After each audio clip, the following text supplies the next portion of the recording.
பார்த்துக் கொண்டிருப்பது 24 நியூஸ் தமிழ்.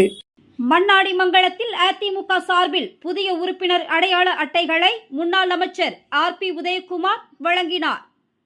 மதுரை புறநகர் மேற்கு மாவட்டம் மற்றும் வாடிப்பட்டி தெற்கு ஒன்றிய அதிமுக சார்பில் சோழவந்தான் அருகே மண்ணாடி மங்கலத்தில் புதிய உறுப்பினர்களுக்கான அடையாள அட்டைகளை முன்னாள் அமைச்சர் ஆர்பி உதயகுமார் வழங்கினார். இந்த நிகழ்ச்சிக்கு வாடிப்பட்டி தெற்கு ஒன்றிய செயலாளர் கொரியர் கணேசன் தலைமை தாங்கினார். முன்னாள் எம்எல்ஏக்கள் தமிழரசன், கருப்பையா, மாணிக்கம், மகேந்திரன், நீதிபதி யூனியன் சேர்மன் மகாலட்சுமி, ராஜேஷ் கண்ணா, ஒன்றிய செயலாளர் அரியூர் ராதாகிருஷ்ணன் ஆகியோர் முன்னிலை வகித்தனர். சோழவந்தான் பேரூர் செயலாளர் முருகேசன் வரவேற்றார். இந்த நிகழ்ச்சியில் முன்னாள் அமைச்சர் ஆர்பி உதயகுமார் கலந்து கொண்டு புதிய உறுப்பினர்களுக்கான அடையாள அட்டைகளை வழங்கினார். இந்த நிகழ்ச்சியில் மாநில அம்மா பேரவை நிர்வாகிகள் வெற்றிவேல் திருப்பதி, மகளிர் அணி லட்சுமி, பஞ்சவர்ணம் வனிதா, அம்மா பேரவை மாவட்ட துணை செயலாளர் மனோகரன், வாடிப்பட்டி பேரூர் செயலாளர் டாக்டர் அசோக்குமார், கிளை செயலாளர் ராஜபாண்டி நன்றி கூறினர்.